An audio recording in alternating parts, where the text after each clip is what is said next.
రాజన్న సిరిసిల్ల జిల్లా వేములవాడ రూరల్ తహసీల్దార్ కార్యాలయంలో 78వ స్వాతంత్ర దినోత్సవ వేడుకలు ఘనంగా జరిగాయి. ఎంఆర్ఓ సుజాత జాతీయ జెండాను ఆవిష్కరించారు. అంతకుముందు స్వాతంత్ర సమరయోధులకు నివాళులర్పించారు. అలాగే వేములవాడ పట్టణంలో అర్బన్ తహసీల్దార్ కార్యాలయంలో స్వాతంత్ర దినోత్సవ వేడుకలు ఘనంగా నిర్వహించారు. ఎంఆర్ఓ మహేష్ కుమార్ జాతీయ జెండాను ఎగరవేశారు. ఈ వేడుకలో deputy tahsildar Leelarani, urban mandal deputy tahsildar Rajitha, ఆర్ఏలు Amjad, Ravi, senior assistant Shashikumar, junior assistant Vamsi, Sharada, Latha, Chandu, Praveen, Karthik, VRA Sankasala Anil Kumar, Sadiq, Mahesh, Naresh, Shravan Kumar, ఆర్ఏలు సతీష్, సుమత, సిబ్బంది, రాజేశం, నిరంజన్, మాధవి, శారమిల తదితరులు ఉన్నారు.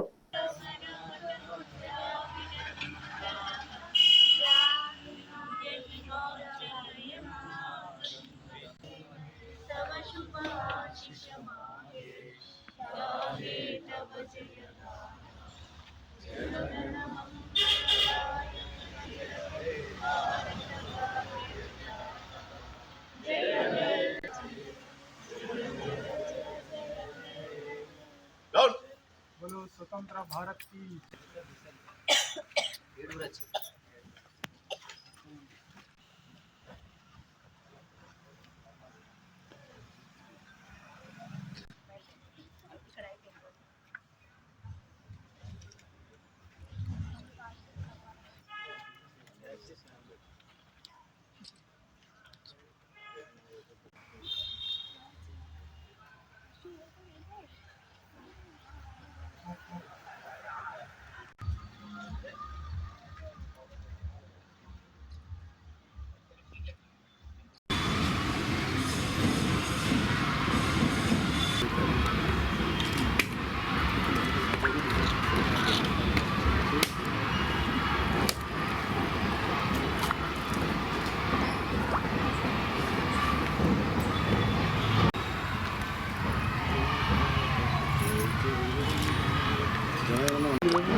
Salute salute